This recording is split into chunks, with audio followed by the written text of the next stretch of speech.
More than 2,000 years ago, someone built a bronze machine capable of modeling the heavens.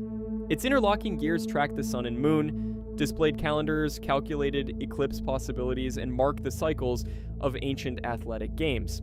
Then the machine vanished inside a shipwreck. When divers finally recovered it, much of the device had corroded away, leaving researchers with only fragments of a technology that should not have existed. In the spring of 1900, a group of Greek sponge divers was traveling toward the fishing grounds of North Africa. A storm forced their vessel to seek shelter near the small island of Antikythera, located between Crete and the Peloponnese. When the weather improved, diver Elias Stadiatis descended to investigate the seabed. What he encountered seemed impossible. Scattered across a steep underwater slope were bodies, human shapes, arms, faces, horses. When Stadiatis returned to the surface, his report initially sounded like the confused account of a frightened diver. But the figures below were not recent victims. They were ancient sculptures. A ship carrying extraordinary wealth had sunk there nearly 2,000 years earlier. The divers had discovered what is now recognized as one of antiquity's richest known shipwrecks.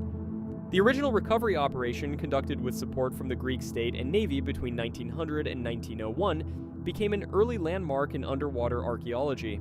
The wreck yielded bronze statues, marble sculptures, glassware, jewelry, coins, ceramics, and furniture components. Many of these treasures are now held by Greece's National Archaeological Museum. The cargo suggests that the vessel was transporting high-value art and luxury goods through the ancient Mediterranean during the 1st century before the Common Era. But the ship carried more than art. Among the corroded material recovered from the seabed was a lump of bronze and wood that initially attracted little attention. It did not resemble a statue, it appeared to be little more than a damaged mass.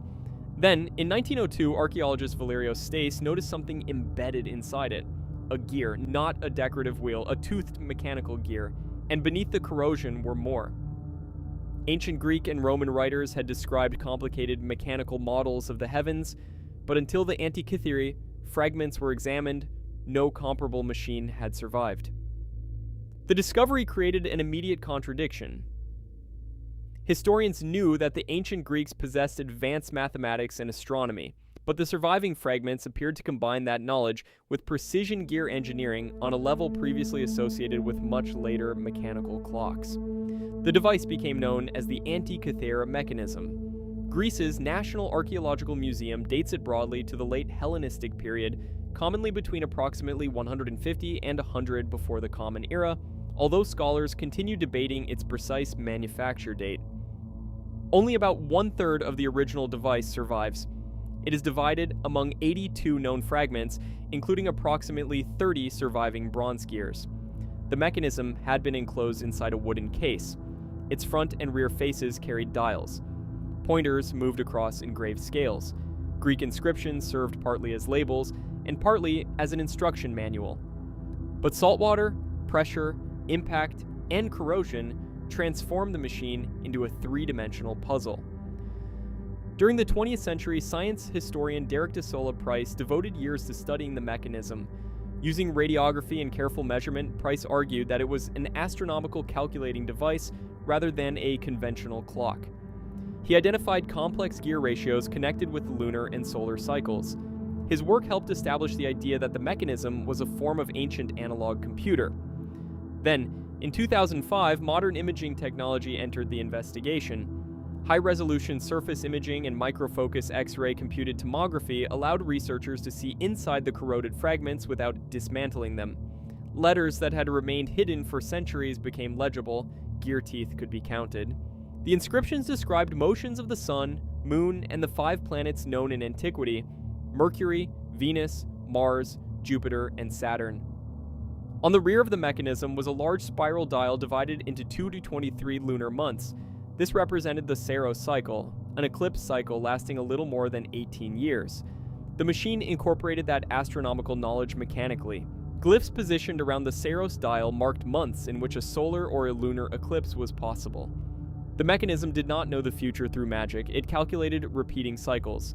That distinction makes it even more extraordinary. A second rear spiral represented the Metonic cycle. 19 solar years are close in length to 2 out of 35 lunar months. This relationship allowed ancient astronomers to coordinate lunar months with the solar year. One smaller dial tracked the 4-year cycle of important Pan-Hellenic athletic festivals, including Olympia, Nemea, Isthmia, and Pythia. The device was therefore more than an eclipse calculator. It placed human events inside cosmic time. The rear dials are comparatively well understood because key components and inscriptions survive. The front was more difficult. Large portions are missing. Researchers knew that it displayed the sun and moon against zodiac and calendar scales. But inscriptions also described the 5 known planets. In 2021, a multidisciplinary team at University College London presented a reconstruction model designed to match surviving physical evidence and inscriptions. Their proposed front display placed the sun, moon, and planets on concentric rings, powered by an intricate system of gears arranged inside the device. The team described the mechanism as a hand-powered mechanical cosmos capable of predicting astronomical events and modeling planetary positions. Only about 1/3 survives, meaning important parts of any complete reconstruction necessarily remain informed proposals rather than exact replicas. No surviving inscription clearly names the mechanism's maker. Some scholars have explored possible connections with Archimedes, whose lost mechanical devices were described by ancient writers. Others have considered traditions associated with Rhodes, where astronomers such as Hipparchus and Posidonius worked. But no conclusive evidence has identified one individual craftsman. The machine is often called unique, but its sophistication raises a different possibility. Perhaps it was not unique when created. Perhaps it is simply the only example that survived. Bronze was valuable. Old machines could be melted and reused. Wood decayed. Wars destroyed libraries and workshops. The Antikythera Mechanism may be the accidental survivor of an entire lost engineering tradition. The wreck lies near a dangerous coastline exposed to strong currents and sudden weather. Researchers believe the vessel sank during the 1st century before the Common Era. Exactly what caused the loss remains unknown. The ship struck or descended along a steep underwater slope.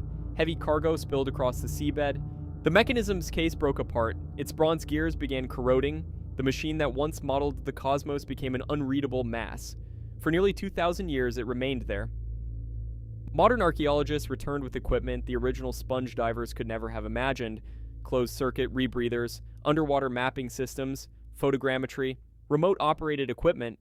The goal was not simply to recover spectacular objects, it was to understand the wreck as a complete archaeological site. The 2025 excavation campaign took place from May 15th to June 12th. Archaeologists recovered still-connected wooden hull fragments using a specially designed support system. The University of Geneva and project partners described the intact recovery as an important technical achievement. Researchers expect the timber assembly to help clarify construction methods and navigation in the ancient Mediterranean. Other recovered material included pottery, food preparation equipment, and sculptural fragments. A clay mortar may help researchers investigate food preparation and life aboard the vessel. A marble statue base with part of a leg attached provides another clue about the valuable artistic cargo. The shipwreck was no longer only the birthplace of a famous machine, it was becoming a preserved record of ancient commerce. The confirmed facts surrounding the mechanism itself are extraordinary. It was an ancient Greek hand-powered astronomical and calendrical calculating device. It used a complex system of bronze gears. It tracked lunar and solar cycles. It displayed the phase and variable movement of the moon. It incorporated eclipse prediction information based on the Saros cycle. And surviving inscriptions describe a front display connected with the sun, moon, and 5 planets known to the ancient Greeks. The Antikythera Mechanism forces us to reconsider the shape of technological history. Progress is often imagined as a straight line. But history is not always continuous. Knowledge can be concentrated in small workshops. Skills can disappear when patrons, institutions, or trade networks collapse. The mechanism does not prove that ancient Greece possessed modern technology. It proves something more interesting.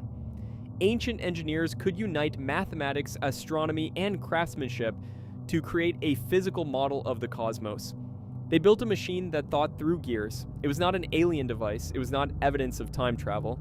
It was a Hellenistic Greek astronomical calculator built by people whose scientific knowledge was deeper and whose mechanical craftsmanship was more capable than many later historians once imagined. One ship sank, one machine survived in fragments, and 2,000 years later, those fragments prove that the ancient world had once placed the movement of the heavens inside a wooden box.